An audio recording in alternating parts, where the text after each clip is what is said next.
the Worn and Wound podcast. My name is Zach Kazan. I'm the managing editor at Worn and Wound.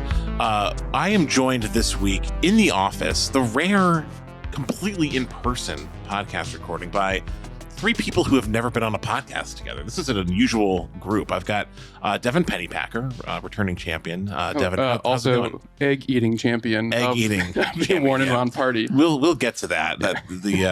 Maybe, or maybe not. I don't know. You've maybe people just turned off their podcast players when you said egg-eating champion. Welcome, Devin. I also want to welcome Griffin Barch. Griffin is a Worn and Wound contributor who's been on the podcast before, but I think this is the first time in a group setting. Am I right? And definitely the first time in person. Yeah. Welcome, Griffin. It's great to have you back. And we're also joined by Blake Mallon, Worn and Wound CEO, wearing a bright orange hoodie. Very colorful. Yeah, everyone likes to comment when I wear this hoodie. When I leave the house, Jen will say, like, good luck filling those potholes, because I look like a construction worker. But I'm not a construction worker.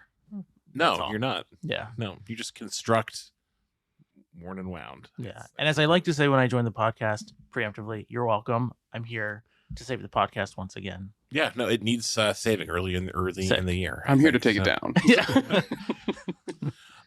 We're all in person this week in the office because, we're all in the office to work, obviously. And we had a little Worn and Wound post-holiday party, which has become a little bit of a tradition at our company. We do, instead of a holiday party, we do a party like a week or two after New Year's, which I like. I think that's a really nice time to get together. And there are always deviled eggs at this bar that we go Let's get to the egg talk, guys. Come on, cut the bullshit. And let's get to the egg talk. It's kind of a running joke that we just consume a lot of these deviled eggs. Mm-hmm. And Devin, you and I had a little bit of a back and forth. We did. About who would eat more. You took the crown. I love a challenge.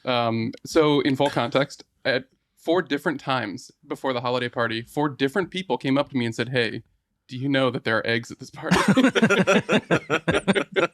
And so I mean, the gauntlet at that point had been thrown down. Yeah. And I mean, if you challenge me, I'm going to do what I can to beat you, much to my own detriment. And that was part of my plan, was to injure you ahead of this podcast. I think. What was the final count?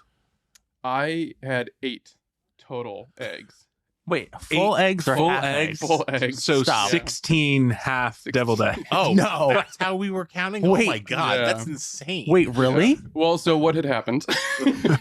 Wait, you So- didn't. No, I did. So at one point, Kazan looked at me and I said, "How many eggs have you eaten?" And he said 4. I thought that meant 4 full eggs. It did not. And I was only on 7 half. So I then tried to catch up very quickly with some eggs that had been sitting out for a while that were a little warm at that point. Yeah, they get to room temperature remarkably fast. There's a fire roaring in this room, so it kind of like warms up the everyone and all the eggs. Yeah, it went well with the scotch. Yeah, wow. Thank you for coming in today, Devin. I can't imagine That's it so wasn't easy. upsetting. I thought that I didn't realize that actually had happened. I couldn't lose. You didn't. Well, it's funny because Didn't he though? You might have. I don't know. I feel like the conversation about the eggs at this party has really like mutated a little bit over the last 12 months. Because as I recall, the last year, this thing is catered and the food's actually really good. It is good. Very And they have these deviled eggs and they're really delicious. And I think you and I were talking, Kazan, and I think we were remarking that like deviled eggs are like a sneaky way for you to eat like way more eggs than you ordinarily would. Like, no, you're not usually like casually eting 2 hard-boiled eggs or 3 hard-boiled eggs, but like when deviled eggs are in the mix, watch out. Yeah. But I like how it's now become like, screw all of you. I'm going to dominate these deviled eggs.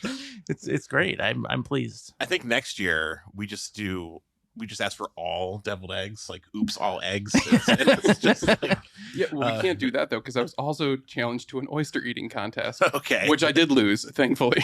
Oh, hey, we have to stop talking about this because that is revolting. The idea of like simultaneous deviled egg and oyster eating contest. Yeah. I do think next year requires a blackboard though. Yeah. Oh, Like sure. this needs Yeah. external tracking. Hmm. So in part, you don't accidentally eat twice as many eggs as you need to. I'm going to wear an egg crown next year. We also Yeah. may need like a third party to come in to keep track. And Yeah. like Guinness Book of World Records. Yeah. Or what is it? Public health and safety. Ripley's Believe It or Not. And if you wanted to see like the level of like absolute opulence that the Worn and Wound team operates in at all times, these aren't just regular deviled eggs. They've got caviar on Yeah. top of them. They're fancy. Smoked salmon roe. Yeah, they're so fancy, these deviled They're eggs. beautiful. Yeah. They're hard to pick up though. It's slippery little. Yeah. sucker. Very slippery, very slippery. Which is all the more impressive that you had Yeah. like basically a dozen. They go deviled down eggs. easy. Yeah, it's really, Slip out of your fingers and into your mouth. really, really insane stuff. Oh gosh. All right. Well, with that, we're going to shift gears. And before we get into the main topic, which is hot takes, your hot takes, listener hot takes, we'll be responding to and evaluating and determining whether they're hot or just kind of like the temperature of a room temperature deviled egg. We'll get to that momentarily, but we need to do wrist checks first. Devin, you're the champion of every competition Thank you. right now that's open. What are you wearing? Thank you for the today? recognition, first Yeah, of all. of course. I put on my Baltic Tricompax Panda Dial. I hadn't worn it in a long time, and I was reading the hot takes and saw that there were some chronograph hot takes in there and decided to throw a chronograph on. So it's I don't know, one that doesn't get a whole lot of wrist time, but figured I'd pull it out for this special occasion. That's a nice watch. That's one of my favorite watches Baltic has ever made. It's fantastic. It's really The good. bracelet actually complements it really well, too, which is usually an afterthought with affordable chronographs. Very nice. I didn't know you had that watch. Yeah, I don't wear it often or talk about it or show it off, but here it is, and we're Wow. talking about it. Can you hold it up so I can see Oh, it? yeah, of course. Wow. Beautiful, right? It's very Yeah, nice. when It I works on my wrist. caught that on your wrist this morning, I was a little jealous in a good way. Yeah. People think that it's a Daytona too, so I don't like to wear it out in public often. Because I don't want my arm to go missing randomly. But it's a good looking watch. But how great would that be if someone went through the trouble of like lopping off your arm only to find out it was like a brand they'd never heard of? They're like, God damn it. Not again. Griffin, what about you? What are you wearing today? Well, this won't come as a surprise to anyone who's seen me anytime in the last year, but I'm wearing my Vertex M60 Aqualion diver.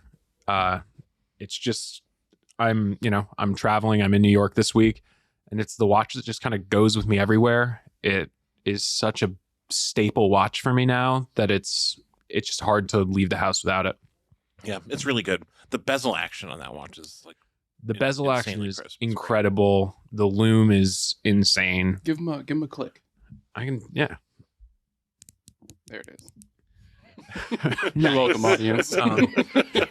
And the loom is so insane that when I went to see The Brutalist the other night, it was still glowing at intermission.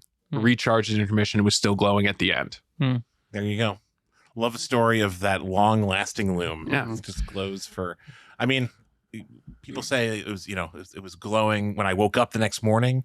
It's similarly impressive to say it was glowing throughout the entire runtime of The Brutalist because it is a very long movie. I think it was 16 hours at last count. Yeah, you just finished watching it. Yeah. Yeah. I missed the party as a result of the showtime. Yeah. Better luck next year. Yeah. So you can enjoy all the eggs.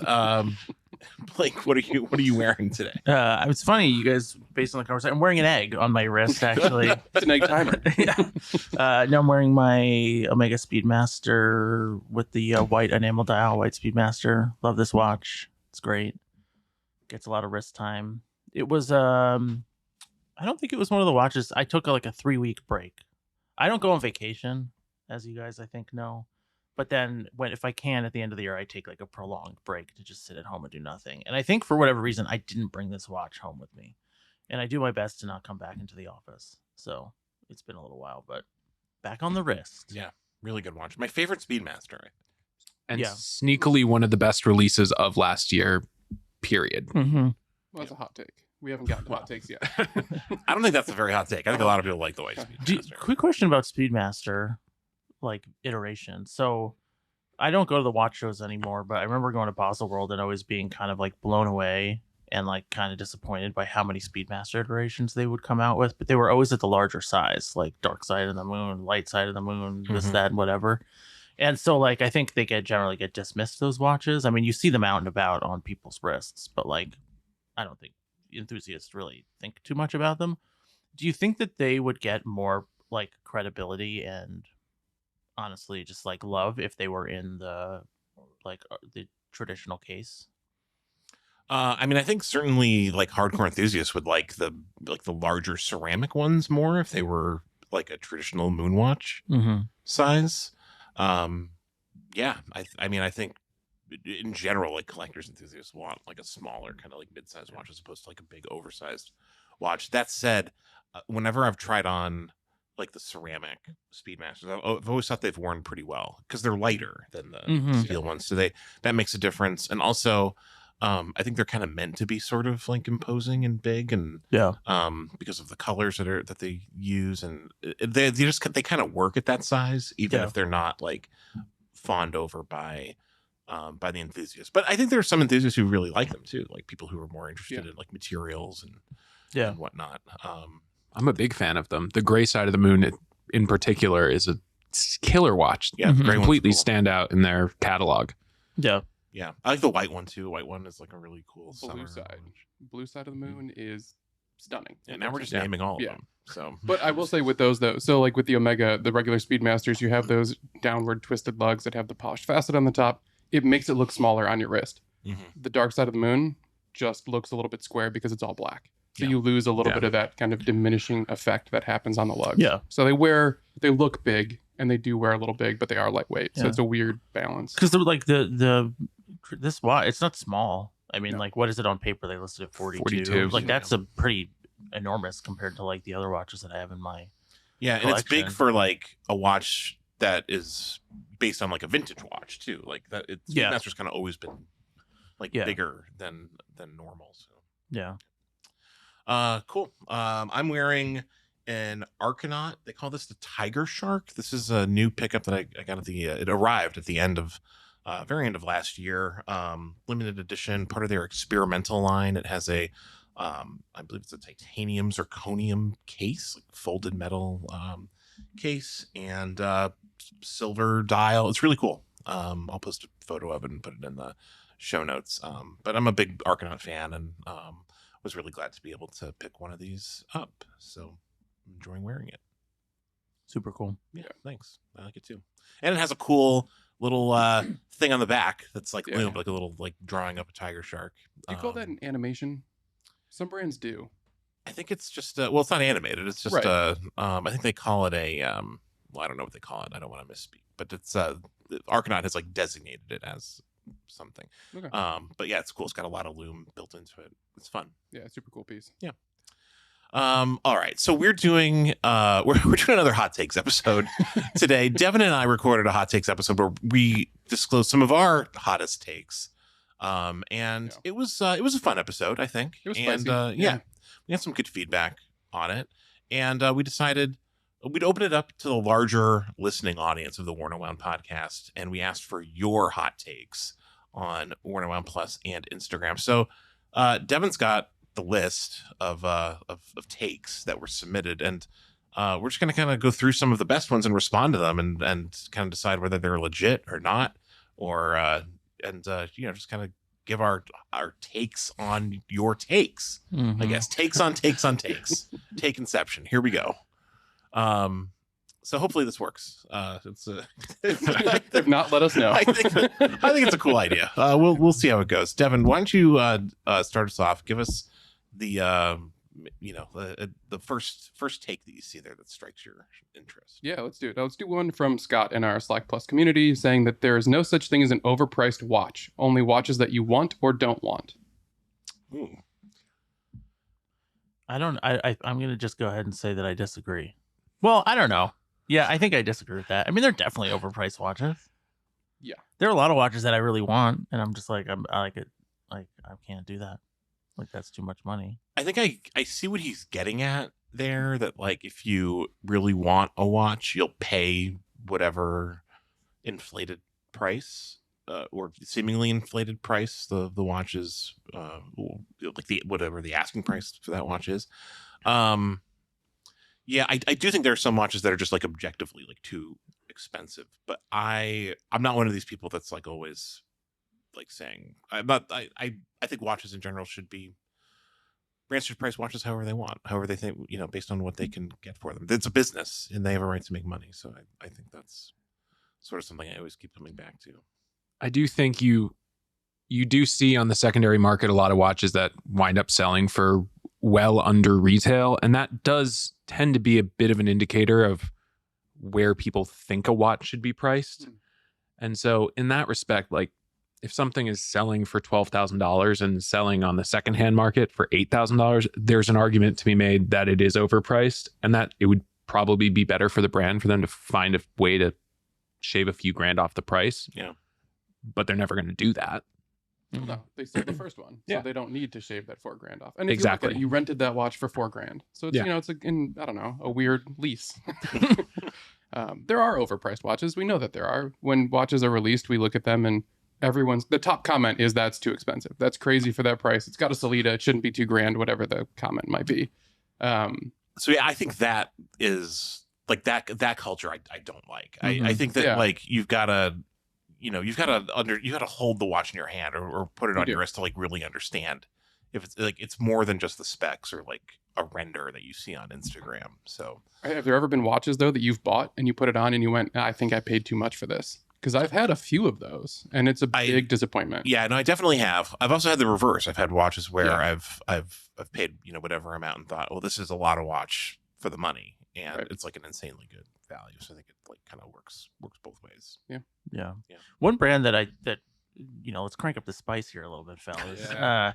No, but one brand that we've had in the office, like product we've had in the office that I like personally have always sort of thought was like, okay, there's always a little bit of sticker shock, and it might be surprising because they do make such unique and like engineered pieces, but Resence, it's one of those brands that I'm super impressed with what they do, and like you said, they should charge what they charge, and this is by no means like a criticism, but for me, like every time I see them, I'm like, okay, I expect that to have a premium for what you're offering, and then it always ends up being like some significant percentage higher than what I was expecting. Yeah. Yeah. Resence is a tricky brand because there's now with a couple of kind of like more entry level pieces. They're not like true entry level. They're like $12,000 and $13,000 respectively, I think, which is an expensive watch, but Yeah. they're quite a bit less than like what we thought of as a normal Resence like a few years ago, and what like a high end Resence like still is. Mhm. Like they top out at correct me if I'm wrong, like I think like 50,000 or so. Like I think there's some random like one-offs that have gone higher than that, but I'm sure. yeah, it's like they make a very expensive watch, and they also make a watch that is like, something like those of us in this room could like conceivably like consider.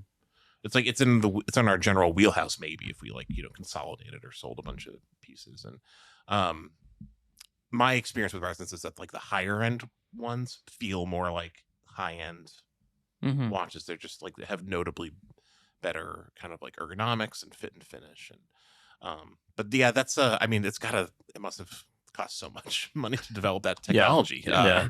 So I'm sure that's Yeah. where the pricing comes. I think that's another interesting way of thinking about it, because like the question is sort of inherently suggesting that like there are watches that are sort of just outside your regular bandwidth of like what you typically spend. And I think, we've all, I think, gone through the process of consolidating, and then sometimes like I just went through the process of deconsolidating and kind of selling big pieces and getting more pieces. But like, I think that's a good measure, is like, is that a watch that you want to consolidate a few pieces that you might like to get your hands on? Will it feel worth it? You know what I mean? Yep. Yeah. the other place where Resence is kind of an interesting brand to focus on here is that there's not really anyone doing exactly what they're Mhm. doing. That's true. There's other brands now that are starting to pop up and creep into that space. But if you want a Resence, you're going to have to pay for a Resence. Mhm. So they really can command the market however they want. Yeah. That's a really good point. They are very unique, kind of in the sphere of independent watchmaking. There's no one else doing quite what they do. All right, that's a good take. I mean, part of a take is just like generating a discussion, and that take generated a good discussion. It did. So if we had our hot take scale of like 0 to 5 peppers, how many peppers is that hot take? I think it's like a 3 pepper. It's Yeah. yeah. Okay. It's been cooked, but it's not that hot. Okay. Fair enough. Yeah. All right, let's do one from John here, who says drilled lugs are actually pointless. The spring bar can just as easily slip and scratch the back of the lug. I disagree with that Lugs are- so strongly. Yeah, me too. I So strongly. Don't think that's the point of a drilled lug. Okay, so what is the point of a drilled lug? The point of a drilled lug is to remove a spring bar easily, right? Especially, I mean, if you think about like old Rolexes in a time before we all had spring bar tools floating around in our houses and on our desks. Yeah. Like I've changed the bracelet on my Datejust with a toothpick. Yeah. Mm-hmm. Hmm. I the thing is with scratching the back of your lugs, I never care about that. Just when I buy watches used, it's just like it's the first thing that's going to happen, and you never see it unless you're changing the spring bar, and like, yeah, it just like never really matters. And using drilled lugs is infinitely easier and Mhm. more versatile, like than doing other things. There's so many other variables when you're using like a fork. I don't know. Is that the fork tip? Is that what you Yeah. would call it? Of a string bar tool? I'm just picturing you with like a fork, Yeah. like the kind you'd use Thanks. to. This like- is how things go in the office usually is I say something and then everyone laughs at me. But like, it's there are variables like, what the condition of the spring bar is, if the little lip has worn away, how tight the strap is. It can If be you're like a dumb and nightmare. stab your finger. Yeah. And then That's- like, yeah. I always am worried that it's more prone to, like, as you're pushing the fork in, the spring bar is more prone to pop out the other side of the lug, which is what you're really concerned about, especially Yeah. on like a polished lug. It can scratch it really easily. That happens to me frequently. Drilled Yeah. lugs, drilled lugs all the way for the win. No, I agree. Yeah, I mean, I don't know. At the end of the day, I don't change my bracelets too often. But when I do, it's just so much easier to swap it out. My test watches for new straps are always drilled lug watches. It's just easier to pop them on and off. If they don't have quick release spring bars, it's simple there too. I hate the fork tool, like with Hate a it. passion. Hate it so much. Can we also talk about how some are different widths, so they don't always Yeah. fit in the back of every bracelet that you own, and that is stupid. Like that's a hot take right there. But yeah, anyway, just drill the lugs. It's fine, Mhm. especially on a tool watch.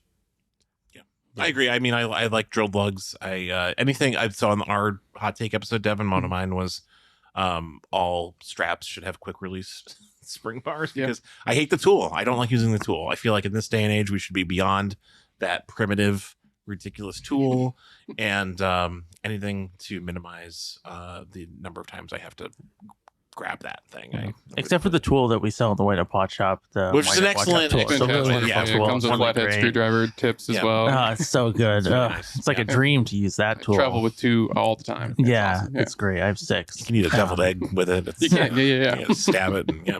So, Go ahead. what I will also say is, if you're not going to drill the lugs, one thing I've started to see more of, and actually the Vertex I'm wearing right now has it, is there's actually 2 spring bar mounting points inside the lug. Hmm. So if you're not going to drill the lug out, especially on a tool watch, give me the extra flexibility. Like, do something to make it worth not having the drilled lug. Mhm. Actually, Balm and Mercia does a really interesting thing where they have ramped lugs on like the Riviera, for Mhm. example. So you can actually just slide the spring bar straight in without actually having to depress it at all, which is kind of cool. But funny enough, did lead to a spring bar failure, one of the 2 I've ever had in my entire life. But a cool system for non-drilled lug watches is to kind of ramp the side in there, so it's easier to manipulate. I like to scratch the back of my lug so much that it eventually kind of forms a ramp just Mhm. through Mhm. the Yeah. constant Mhm. scratching. It's good for getting water off the back of your Yeah. watch too. Yeah. for sure. Yeah, 1 pepper for me for that one. That's a 1 That's a pepper. 1 pepper. Yeah. Yeah, I don't think that's a very hot You're take. just wrong, John. All right, let's go. Let's stick with tool watches and say that there's no such thing as a tool watch. The word capable should be scrapped from watch reviews. And then someone piggybacked on that saying the GMT complication is overlauded and you can just subtract X hours from where you are. I like this. Yeah. This is right. This is right up my alley. Yeah. Because I'm a big proponent of using math in your daily life, Oh. and I All right, Andrew Yang. I take that as a compliment.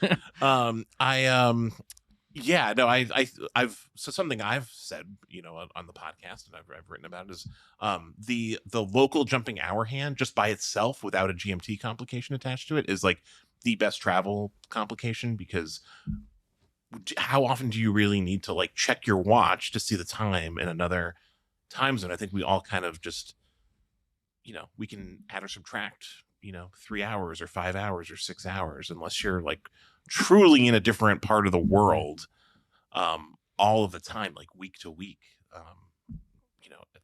It's pretty easy, I think, for most people to kind of understand, the time difference between where you are and your home base. So I have a couple of GMT watches. The GMTs are cool, but like I don't look at them as like travel essentials. I think that's just watch marketing stuff that is kind of like just blown itself all out of proportion. What was the first part of that? There's no such thing as a tool watch. Yeah, I mean, I'm on board with this too. I think that like people in this day and age don't really use watches as tools, and that's fine.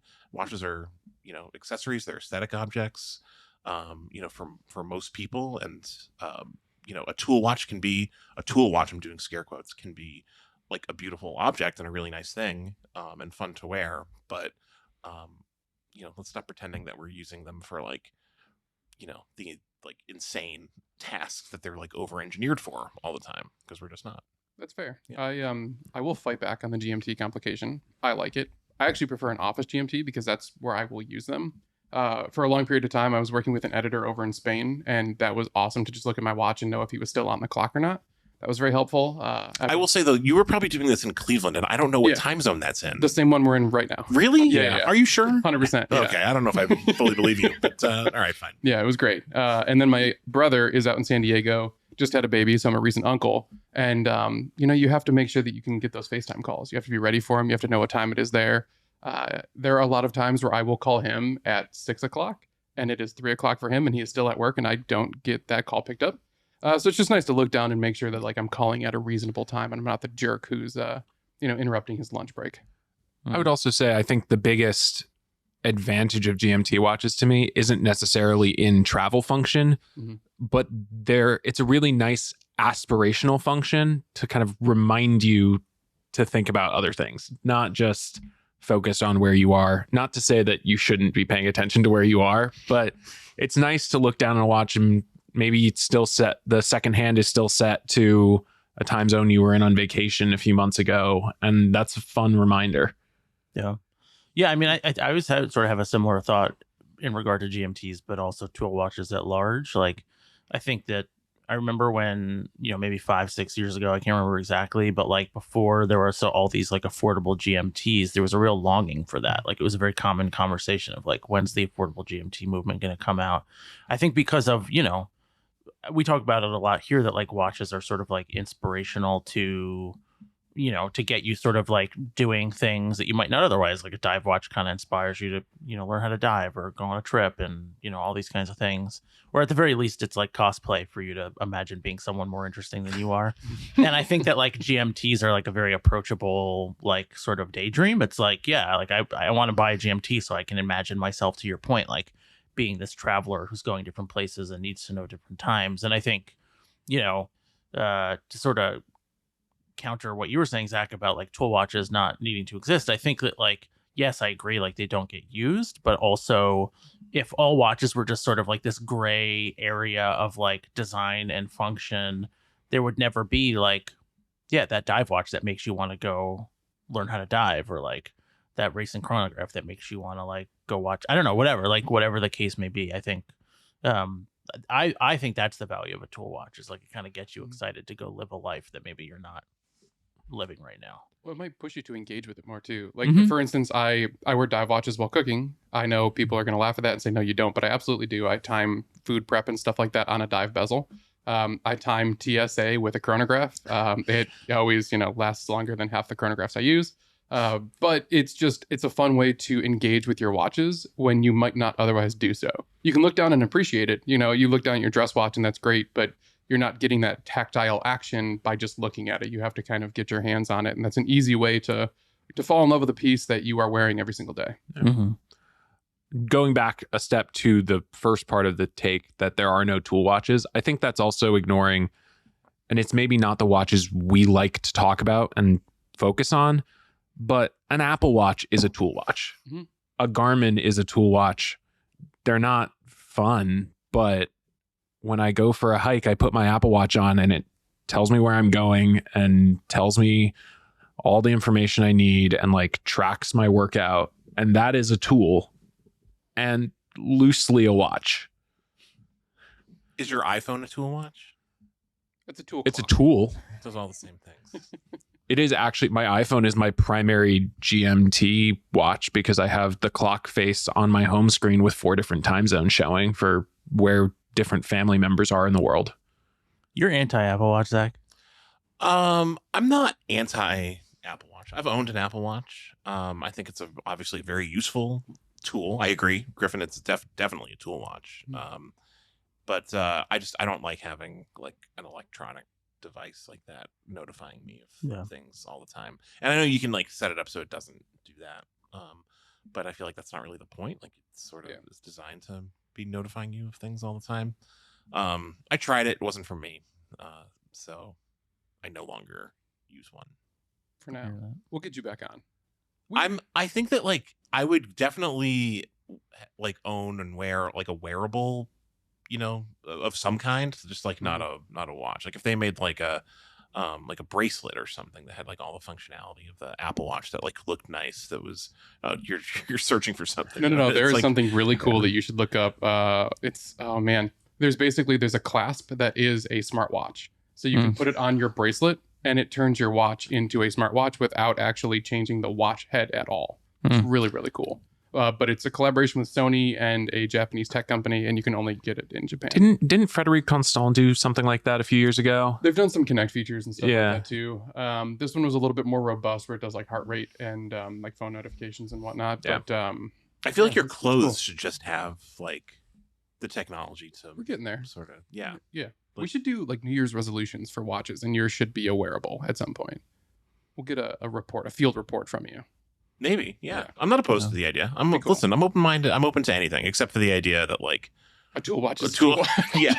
except for that. Come on. All right, let's find a spicy pepper on here. 5 peppers for that last one. I'm gonna stick to the scale. 5 out of 10? Yeah. All right. No, 5 out of 5. That Was I mean, that was the most This is the spicy same problem you're having conversation. yet with the deviled eggs. Is Yeah, you yeah. don't know, you don't know the, Yeah, you don't know the proper apparently. scale. This is why I need a GMT. I can't count, apparently. All right, let's do this one from Instagram. Buying the super risky vintage find is stupid, but God, does it make you feel alive?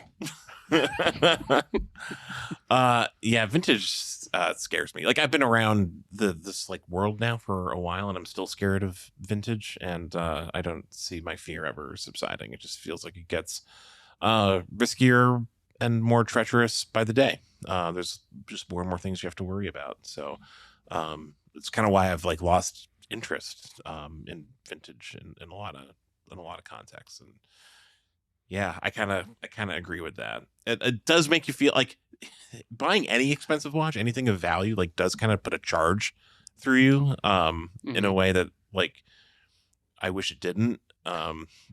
So I definitely agree with that part of the take.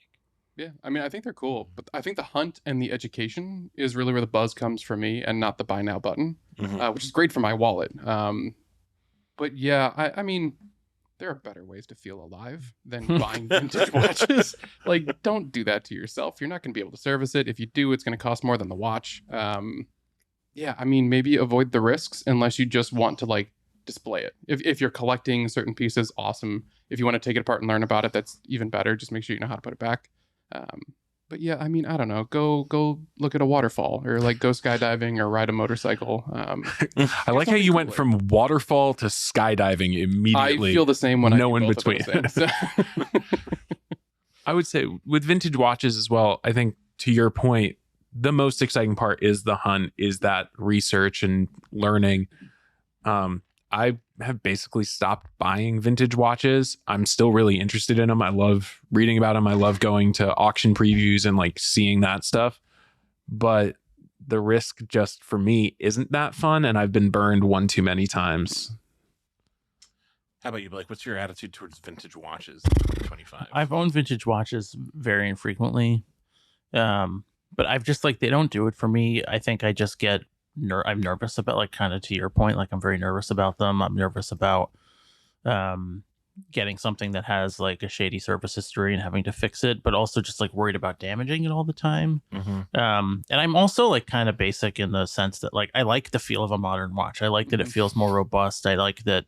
I mean, I like a jangly bracelet just as much as anybody, but like if I'm gonna buy, like a dive watch, like I want it to feel like robust, and like the modern watches kind of do that for me. Yeah. I also think that, I mean, obviously, there's always going to be deals to be found in vintage watches, but I think, like, let's be honest, like the market over the last decade has like changed so much that like the stuff that people really get excited about, like it's all way too expensive. I mean, it's just like Overpriced, you might say. yeah, overpriced. Yeah. And it's just like that's not fun. Yeah. Like I think that I could totally see that if you were sort of playing in this space like 10, 15 years ago when you could get like a Tudor Snowflake for like, $2,500. It's like, yeah, I'm going to hunt and find the right one, but like, I'm not going to spend whatever it costs. Like, how much is like a blue Tudor Snowflake now? Like some dumb amount of money. Like, I'm not going to. Yeah, it depends on the year, but Yeah. But I mean, like, it's just, and to my mind, it's just like, it's not fun. Like, it just doesn't seem like a fun activity. It's gotten too high stakes. Yeah. It's too much. To be fair, this is a room of 4 brutish men who have large wrists. So like vintage might not be the easiest thing for all of us to live with on a day-to-day basis. Yeah. I mean, my entry into watch collecting was vintage. Like it was, that was a period of time where like you could still get like interesting vintage watches at a good price on eBay that were like not screwed up, that were not redials, that were not over polished, that still had some like integrity to them.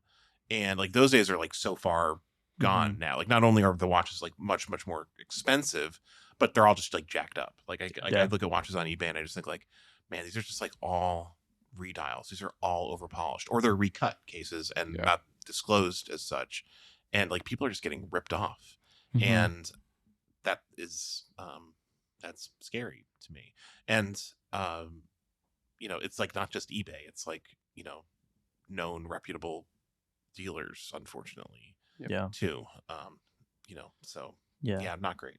Yeah, I'm also just like, and this is a statement about me and not like vintage dealers, but like on social media when you see like accounts of people like hunting for vintage watches, like I feel like the way I'm reading it is it's more about like the hunt for finding something that's of lower value so it can be traded for higher value as opposed to finding something cool. And while those things might be cool, like it's really not about that. It's like the game is bought it cheap, sold it high, bought it whatever price, holding it until it goes up in value. And that I have like zero interest in, and it just kind of makes me feel like put off. And so I don't want to like be a part of that game, even when I have owned watches that have gone up in value, and like not many, but like I bought like a Tudor sub for like a few grand, and then it went up like a couple more. Like it didn't feel great. Like it's not like I was like, yes, I get to sell it for more money. This rules. Like who cares? I don't know. It just seems silly to me. Yeah, it brings a toxic trait to our hobby, which is unfortunate too, because you have people who get burned, people who don't understand the whole game that's being played, and it's just not. It leaves you with a sour taste in your mouth, and sometimes just turns people away from watches altogether. Yeah. I think getting ripped off on a vintage watch is one of those things that will like take someone like out of the hobby. 100%. Yeah. I like that take. That was good. This is I don't know how many peppers that was, but that was. Let's give that 4 peppers. Okay, That's 4 peppers. 5. Wow. 4 for 4. What, you don't agree? What do you think it is? I mean, no, that was let's go for 4 out of 5. That was awesome. I'll give you a 5 out of 5 right here, though. Okay, I'm excited. The Rolex Explorer is a watch made from the spare parts bin and is the most overrated watch of all time. Oh wow, that is a hot take. That is a hot take. That's a 5 out of 5 right there. Yeah, That's a lot of peppers. Yeah. It's a spicy Was that from meatball. Instagram or from our? That one comes from Instagram. That is Mark on Watches on Instagram. Okay. Yeah, he loves the hot take. I mean, I'll say that like the modern Explorers, are not modern, like they've gone up in size and got smaller or whatever, but like I haven't handled a lot of like vintage ones, which I know have like a charm to them, but like the ones that you kind of see around, I thought about buying one at one point, and like I don't want to say that it's like a part bin special or anything, but it definitely felt like a lot less special than other like Rolex models that I've handled. Like I remember feeling the Crown and just being like, oh, this feels like very generic and like not super exciting. And it's something like throughout our time buying watches, like Zach and I have talked about, like Weiss, but not that anything against you, Jeez, wow. But like advice he's given me when I've thought about buying watches is like, with a watch like that's like fairly plain and kind of would just be like an everyday watch. It's like not the most special thing. He's like, do you want that much money tied up in your like everyday watch, or do you want that much money tied up in something a little more special and unique? So yeah, I don't agree it's parts bin, like obviously, but I agree that I find it a bit underwhelming.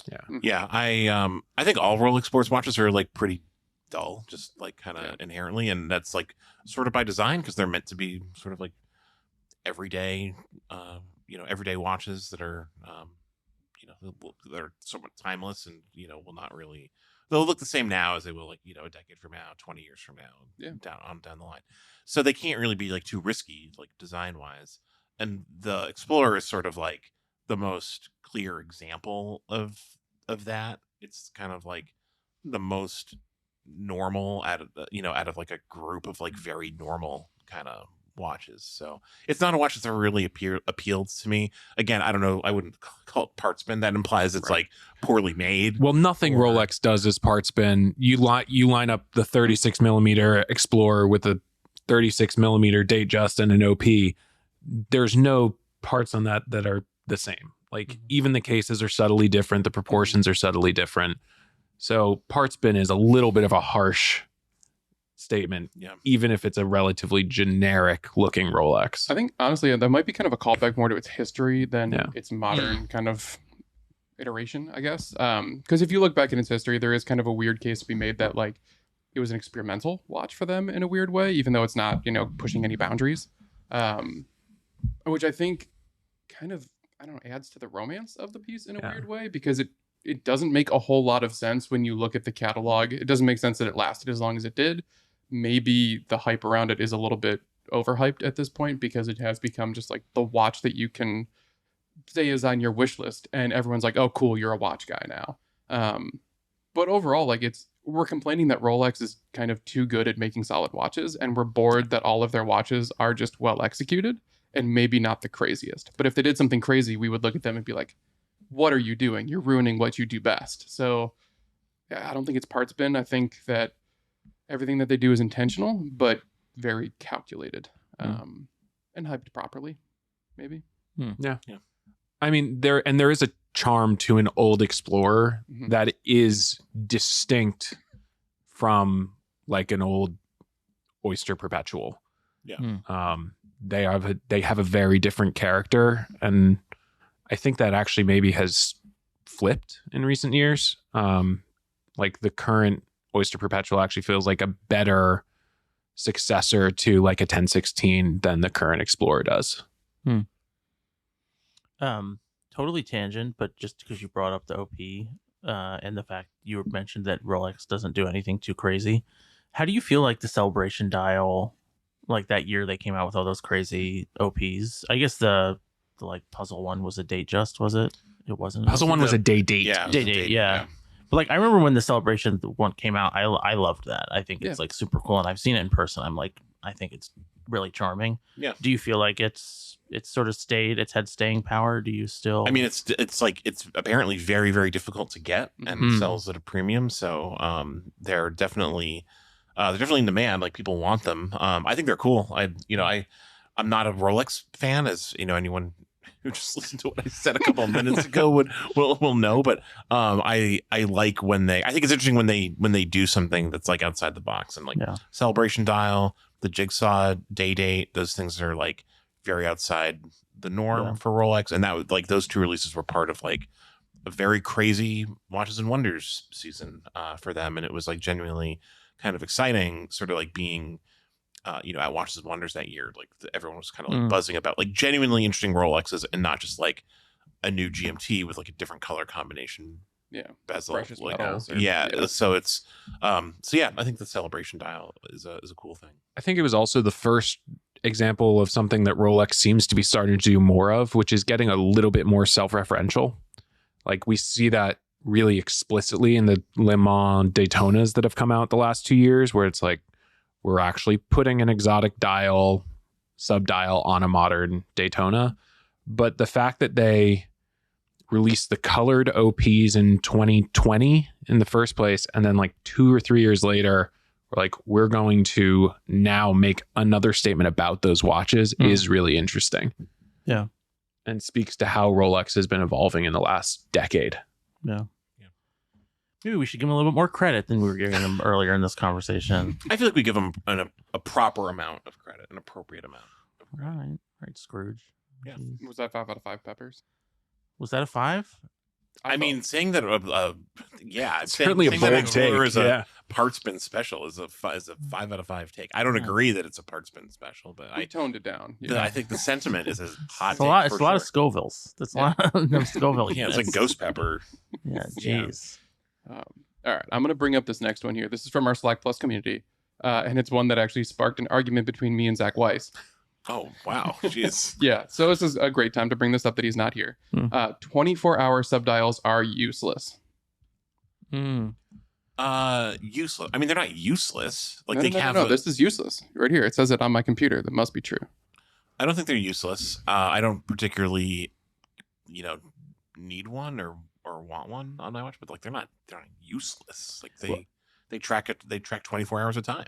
So Where do you? I mean, where would you typically find that? Like on like those you find 24 hours on like some quartz chronographs, right? Yeah. Yeah, you do. Some Seiko models have 24-hour Yeah. registers. Yeah, I think. Some kind of travel watches have them functionally as an AM PM indicator. Yeah, Mhm. and I think that's the argument people make is that it's an AM PM indicator. That's what Zach Weiss very proudly told me as we were having an argument in the bar. But to me, if you don't have a date function, they are completely useless. Because if you don't know if it's morning or night, stick your head out a window and find out. what if you're not? What if you're in a cave? What are you doing in a cave? I don't know. That's what Okay, this all right. said. Well, at that point, I don't think it matters if it's AM or PM. You just got to get back out of that cave. I'd never want to be in a cave. Well, so there you go. Yeah. So you don't need your 24-hour subdial, is what you're telling me. I don't. It's good for date setting. But outside of that, like, who cares?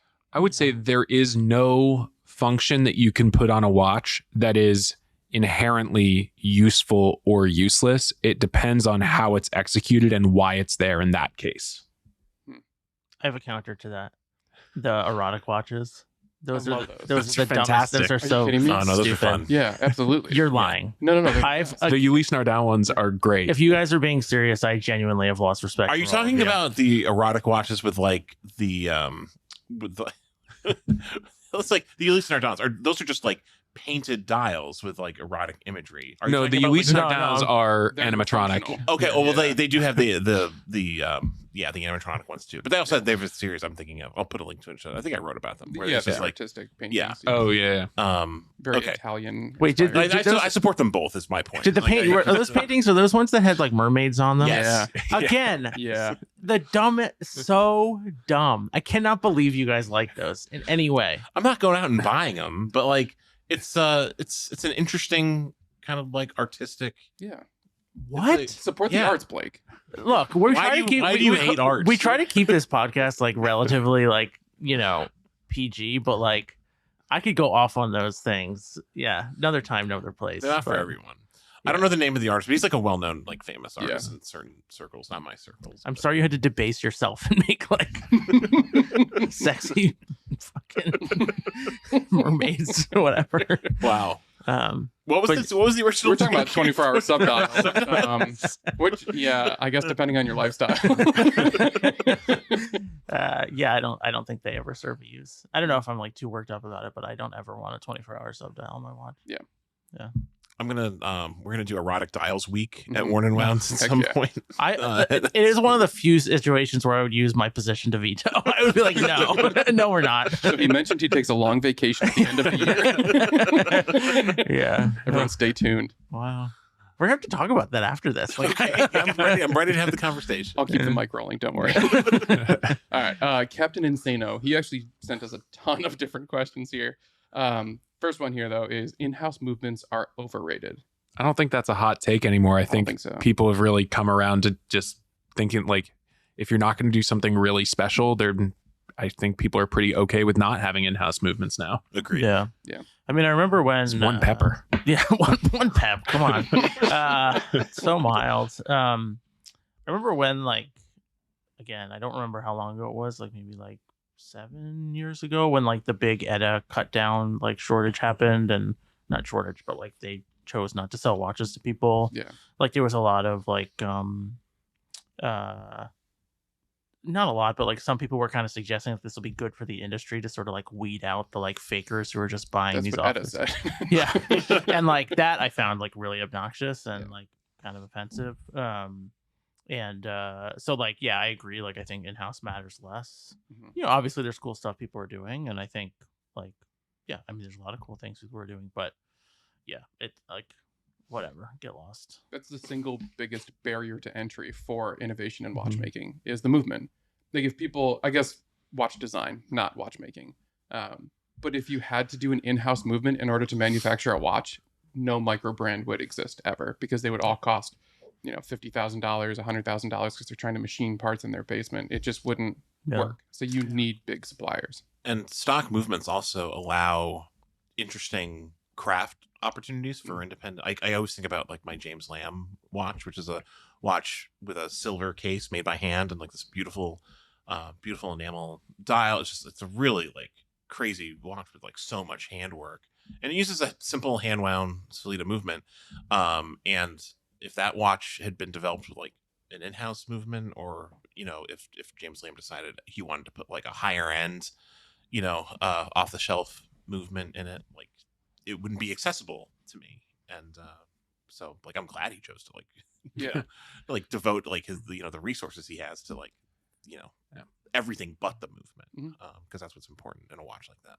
Yeah. I mean, because then we just had that conversation about Louis Erard not too long ago, Mhm. where we were talking about how personally I wish that their movements were a little bit higher end, but if they were, it would kind of defeat the whole purpose of what their brand is. Yeah, those watches are not about, and we were talking about the regulators in particular, Yeah. I think. And like those watches are not about like the movement. They all use the same movement. They're all like, it's literally just like a format for like artistic interpretation of like, Yeah. they're collaborators basically. So, yeah, I think that, I agree. This is not like a spicy take. It's sort of like, I think, like accepted. I think we agree that they are overrated. Yeah. Yes. Yeah. Yeah. But 100%. also, the innovation is still impressive. When a brand comes out with their own movement and like puts a lot of cool stuff into it, that's great. when it Absolutely. works. It's just a question of what is the priority in making the watch you're making. Yeah. Like if it's James Lamb, it doesn't have to be the movement, and that watch doesn't suffer for it. Mhm. Yep. All right. Well, let's stick with one from Captain Insano. Is Because- that the name, Captain Insano? Yeah, it took me a long time to actually read how it was written because it's That's all fun. put into one Oh, word, yeah. and so I just kept reading it poorly. But he wrote on here that screw-in bracelets are awful, and any bracelet that has screws on both sides should be regulated to the deepest levels of hell. We had someone counteract that and say that screws are the best thing that you can have on a bracelet, and you should never use pins, never pins and collars, so on and so forth. I don't like pins and collars, but I mean, you want one-sided Yeah. screw. Like that's like two screws on both sides just makes it very, very difficult. Unless you have the screw tool from the Wind Up Watch Shop, Yeah, which it's has true. 2 flathead screw bits specifically for bracelets like that. Yeah. Mhm. But single I'm trying to get away from the tools. My goodness. but single-sided screws in a bracelet is by far the best way to resize and deal with the bracelet. Yeah. Yeah. And any watch that comes across my desk that has that gets extra points in my book. Yeah. I believe in that hot take, he goes on to say that he specifically prefers pin and collar. Right? No, not in this one in particular. Oh, okay. Maybe I was misreading it. The other Oh guy. wait, yeah, no, you're right. Oh god, split pin and pin and collar are totally fine. No. That No. person is a psychopath. insane. That is the Yeah. craziest thing I've ever heard. Pin and Oh. collar, like put that in a fire. The Like that's the worst. The Yeah. worst. Yeah, No, yeah. Screw is like screw down like is much better. yeah. The amount of people who have sent me pictures of their bracelet and they're like, I can't get this to stay together Mm-hmm. anymore, and I'm like, yeah, so that you lost your collar, Mhm. you are in trouble. Good luck finding NATO straps now, because you're just you're done. You're out. Yeah. Well, and it's also like with a screw, you're like, somebody buys that bracelet and they want to resize, like maybe first time they're resizing it. You're like, yeah, so you get like a little screwdriver, maybe you have one for your glasses, and you're like, Or yeah, tech decks, a what? a tech deck, little skateboard. Oh yeah, Yeah. right on. And and you're like, yeah, you just unscrew it. Otherwise, it's like, yeah, so you got to go to Amazon and you get this little thing that either screws in from the side, or you go and you get this hammer thing with this like matrix thing, and you slide the watch in and you hammer away at it. Don't use the metal side of the hammer; use the plastic side. It's just like, what? Like, what is that about? Not a fan. I take my bracelets to a guy down the street who like does them for me as a jeweler, and yeah, get them professionally done. That's my lazy man's advice All right. for That's a hot take. is it? Don't I mean, size your own bracelet. I prefer not to. Well, that is Very lazy. one pepper. All right. I've heard it. I think this is also one pepper, but I still want to bring it up because I Okay. like it. Fernando asked us, or I guess mentioned, open case backs on quartz movement should be way more popular. Most quartz movements are not good looking. Correct. Like most quartz movements are like just very industrial and plain and not worth seeing. I like the idea of like a cool looking quartz movement being on display, like when Grand Seiko, like, from time to time will use a display case back on their watch. But I don't think you want to see a quartz movement most of the time. Yeah, my- I think that's fair. I that's my mean, reading some on that. companies do decorate them, and I think having an open case back on a quartz movement might be a cool opportunity to start a conversation about what's going on, why things are working the way that they're working. Honestly, I think probably 90% of our enthusiast group, they don't understand how quartz movements work. And that's partly because I've never actually seen what a quartz movement looks like, and they just assume that like the case comes off, there's a battery, you swap the battery, and you're done. And that's just all it is. Or that like there's like a piece of quartz just like Right. in there. Yeah. It's a giant like Yeah. stone. So Yeah. it would be nice to kind of see that, maybe not on all of them, because most of them are Yeah. pretty mundane and Yeah. Lots of plastic. yeah. Too. Yeah. I mean, I'll go in the other direction. I actually think a lot of watches with display case backs for mechanical movements shouldn't have display case backs. Sure. Agreed. Like if you're not really using that space and that visual ability to like make the movement look really nice and make that a feature of the watch, I don't want to see the movement. Yeah, I agree. I just took my Speedmaster off to look at. I forget that this has a display case back. Like I never look at it because like as much as it's like a cool movement, like I don't think it's the prettiest. It's not the kind of thing I like stop to look at and be like, oh man, this is so beautiful. It's like Sure. it's not that kind of a movement. I agree. Like unless you're decorating heavily or you have like modifications or whatever the case may be, like I don't think you need to waste the money on the open case back. Yeah. I mean, I don't sit on the couch and stare at my movements ever. Like that's not something I do, but I do love when you hand someone your watch for the 1st Mhm. time and they turn it over and they're like, whoa, Yeah. this thing's weird. And you're like, yeah, that's a Seagull chronograph right there. Yeah, but I mean, like, put like even though like this watch next to like if you took a watch from like Vortex, one of their pocket watch movements. Like, Yeah. remember we used to carry them in the shop, and when we were going to like more pop up like shops and stuff, we would go to them, and they were the best thing for getting people who weren't super into watches or like just enticed, because like you'd turn it over and they'd stare at it for 10 minutes. You know what I Yeah. mean? So yeah, it has a time and a place, I think. Yeah, for sure. Yeah. All right. This is a weird one considering kind of the climate right now, but Seiko is still a great value proposition. Now, I think that this hot take is coming on the back end of Seiko announcing that their movements are going up in price. So for all of the micro brands that are out there using Seiko movements, they're now going to have to probably adjust their pricing structure or take a hit because of that. And we're also going to see Seiko models in general all go up with that as well. We talk about this a lot. Everything's going up in price. Like Yeah. it's unavoidable. Watches are becoming more expensive, just like everything else that we buy. I think Seiko will always like I don't envision a time where like Seiko watches become like a premium product, like at the low end anyway. Right. Like they'll always have like a certain value opportunity, like within them. I think even if they get a little bit more expensive because everything else is going up too. So. Yeah. Well, I think I would argue that this is probably also a product of people looking at micro brands and saying, well, hey, they're using the same movement that Seiko's moving, but they're giving me a sapphire crystal. They're giving me a ceramic bezel insert, the famous SKX argument.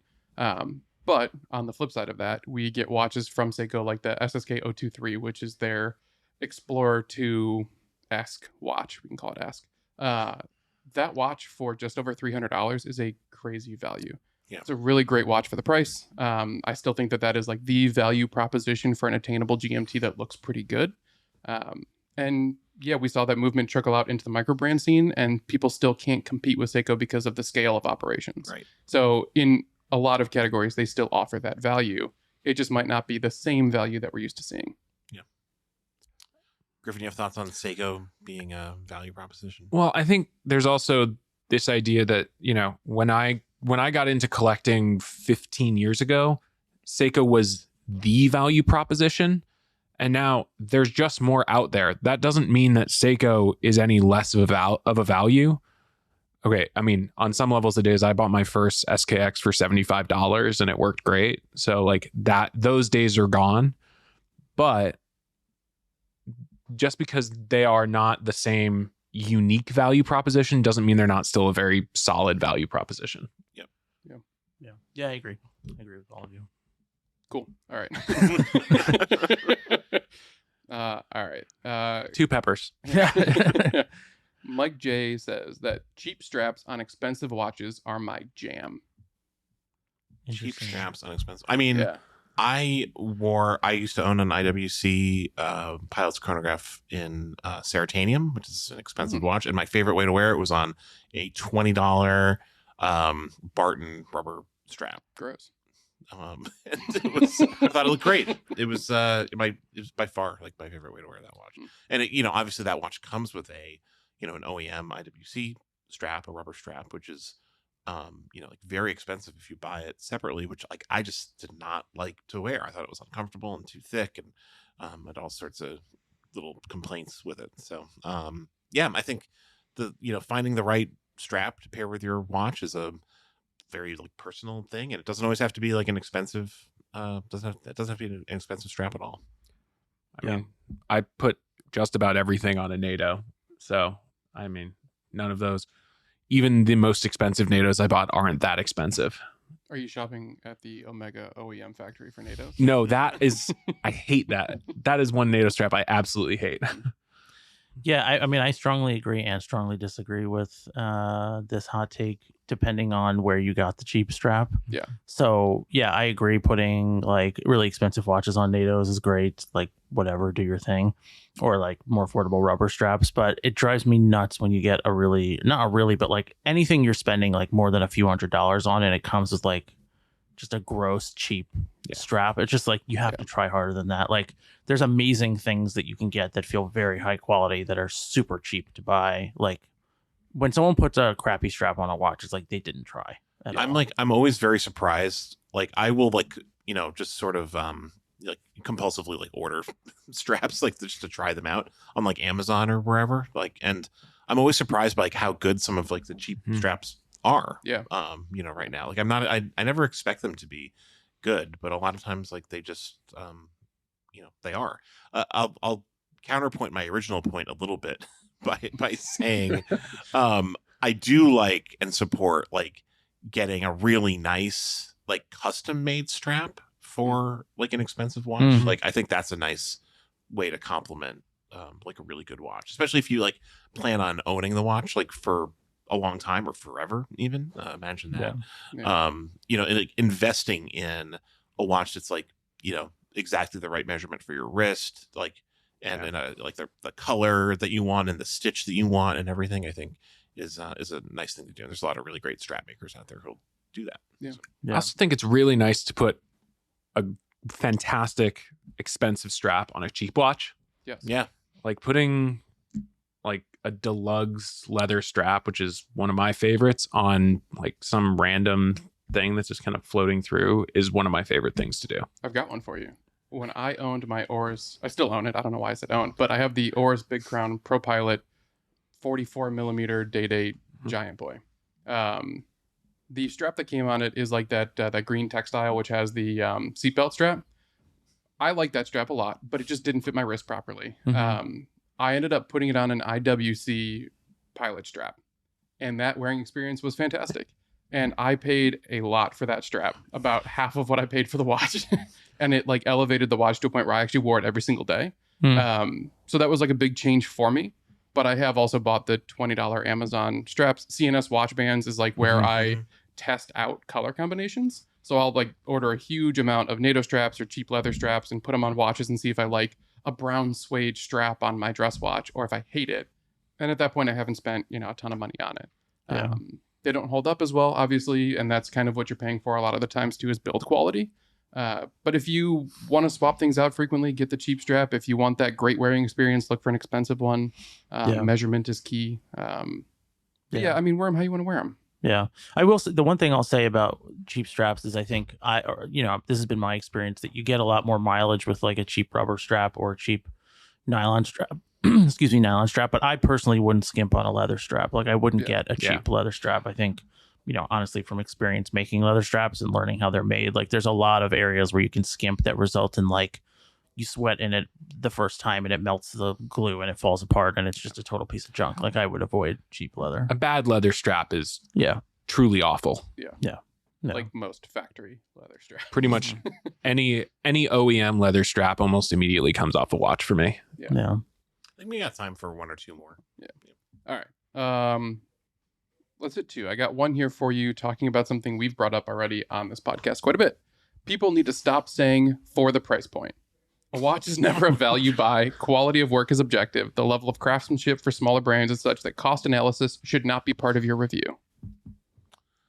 Well, I don't know that I necessarily. Again, I understand the point that is being made here, but yeah, I think it goes back to what we were talking about. Like, sometimes you get a watch and it feels like it's just way overpriced, and sometimes you get a watch and you feel like you're getting really great value for your money. It's just something that you understand once you put it on your wrist, and that's something I try to communicate when I write a review. Is maybe I won't say it explicitly, but I will try to get across whether or not it feels like you're getting good value for what the asking price is. Yeah, it's kind of a damned if you do, damned if you don't situation, because if I don't talk about the price of a watch in a review, I get comments being like, why didn't you talk about the price? And if I do, people inevitably disagree with me or have their own opinions, which is totally valid. Hmm. But considering that fundamentally any watch we talk about is a luxury product, I don't care if you're talking about a $100 Seiko or something, some of the wild stuff we get to see. Price is a factor in that, and it should be considered. I try to consider it close to last. Like, it shouldn't be the primary focus of a review, certainly. But to completely ignore it feels like missing a big part of what it is. Yeah. Yeah, I think that like the cost or like the price point, in my opinion, is like a little bit less relevant at the lower prices, just in the sense that, you know, when you're dealing with micro brands, like a lot of those brands are going to approach like how they're pricing their watches totally differently, whether they're D2C or they're distributed at retailers, or honestly, they just, you know, whether they're factoring in the cost of market, just like a lot of things go into that pricing. And I think, yeah, it's like everyone's going to run their business the way they want to. And then, but I think when you get into that higher price point, it's like I think you have to hold those watches to a higher standard, like in terms of how they're choosing to spend their money, and like how much of that is just the sort of like marketing premium and that kind of a thing. So I think I prefer, I don't know, I like it when there's a conversation about cost, especially at that higher price point, just to put it into context and help people understand, like, just so you know, other $5,000 watches have X, Y, and Z, and like while there's a trade-off and it's all reasonable and it's not better or worse, like, you should understand, like, this is where this money's going versus that. The comparison's a huge part of the review at the end of the day. I just wrote up the Girard-Perregaux Laureato. And that is like the talking point of that watch is its value compared to AP models, which are selling for 4 or 5, 6 times the price of that watch. Even though you might not be getting the same, you know, scaling effect in finishing or movement technology. Yeah, I mean, I talked to you about that watch, and you know, something I always think about when I think about a chronograph in that like $20,000 range is like, what is the street price of a Daytona right now? You know, and like, how does it compare to that? Like, I don't think there's any question that like you get more for your like roughly the same money with the Girard-Perregaux than you do with a Daytona, which is, you know, selling at a premium over its, you know, I think they just raised the price to like $15K, like, you know, retail. So, there's I think also like every situation, every watch is different, and like you have like different pricing conversations depending on the watch. So, it's something that we'll talk about in reviews, but it's never like not the focus, you know, of the review for sure. It's a good segue into our last hot take of this podcast here. Let's get something really spicy. I got one for you. All right. The Rolex Daytona is a terrible chronograph. Oh, wow. It's not very legible. The tachometer is not useful, yet it's prominent. And the screw down pushers make it hard to use on the fly, which is a shame because it's a killer movement. I agree. I've never been a fan of the Daytona. Yeah, I think the Daytona is kind of a legend in its own mind, a little bit. It's I agree with the legibility concerns. It's it's not a watch that's ever really spoken to me. I get that people love it, but it's not my favorite. Yeah, I mean, if there were any modern Daytona, and I'm now using the term modern fairly loosely, that does stand out to me, it's probably the Zenith El Primero movement Daytonas from the 90s. But the current gen does nothing for me, I think. But I also don't think that it's really bought as a chronograph all that much. But is it terrible? I honestly think its function as a chronograph is kind of irrelevant to its position in the market, because what the Daytona has really become is the Rolex. It's also, I think, a symbol that you have a good relationship with an AD. Yeah. Like, Or it's you're lucky. It's become like the ultimate. I don't think that people get Daytonas out of. I know one from guy one. who is the luckiest man I've ever met in my life, and he's bought 3 from different retailers just by walking in and putting his name on a list. Okay, well that's insane. But Yeah. like, it's. I think it has become sort of like the allocation piece for for VIPs, and that's sort of what the watch sort of represents to me. I will say, like, I know you're a fan of the Rainbow Daytona. Yeah. I don't know if you were going to mention that. I'll mention it. I think it's great. I also love the leopard Daytona. Yeah. We used Same it for this, family. this You Hot and- Take It's a- podcast. yeah, we did. Yeah, You and Nick Cage. Yeah, well, that's why I love it. It's my Such a cool My piece. guy, Very Nick Cage. legible. Yeah. Yeah, Rainbow Daytona is the best watch ever made. Not really. Yeah, I agree. Like, I mean, I think not that I agree that it's terrible, but I think, one, like, taking hype, price, all that kind of stuff aside, I think that while they always wear, like, whenever I've tried one on, I'm like, oh yeah, this like feels so nice. It's like Mhm. it fits really nicely. It's like super well proportioned. Like the dial is like, it does not do anything for me. It just, I'm not a fan. Like, just the polish on it and like all that kind of stuff. But when you factor in the hype and all that kind of stuff, it's like nothing can really live up to that. Like, No. nothing is ever worth that. No, I think there are way worse chronographs out there. Like, there are ones that are way more convoluted. The dial doesn't match the sub registers, whatever the case may be. To call the Daytona terrible, I feel like you're just trying to pick a fight at that point, or you're trying to be anti-culture with watches. We were and- trying to come up with a hot take because we Yeah. asked for that. All right, We that's- did invite. yeah. We provoked this. you. Yeah. Let's be Yeah. honest. I will say the one detail of modern Daytonas that really pushes me over the edge and really bothers me is that their subdials at 3 o'clock and 9 o'clock aren't centered on the dial. Hmm. They're also not so off that center line that it seems deliberate. It has always struck me that, like, they were trying to replace the El Primero movement and they couldn't quite get the subdials where they wanted them. Man, will Rolex ever get it together? No, they're a hot mess over there. This has been a lot of fun. There's been a lot of takes discussed. A lot of eggs eaten. Lots of eggs eaten. Lots of peppers. No more eggs. consumed. Yeah, no more eggs for anyone. Blake, Griffin, Devin, thank you so much for coming on the podcast and sharing your reactions to these hot takes. It's been a lot of fun, and we've all learned a lot about each other and our audience too, frankly, which is always You reminded so much egg talk at the top of this podcast. yeah. And we're not going to edit any of it out. No, no, no. Yeah. It's all gonna be there. And I- Wowza. Cannot wait for people's takes on this podcast. Yeah, Because- people are going to be repulsed. Yeah. I will, as usual, not be reading the comments. So yeah. Yeah. Thank you to everyone for listening and for sending in your hot takes. We really do appreciate it. Sorry if we made fun of you for your takes. It's all in good fun, as I'm sure if you are communicating with us on that level, you know that we are just constantly joking about these things. So we appreciate it, and we will join you next time on the Warner One podcast for an all new episode. Until then, take care.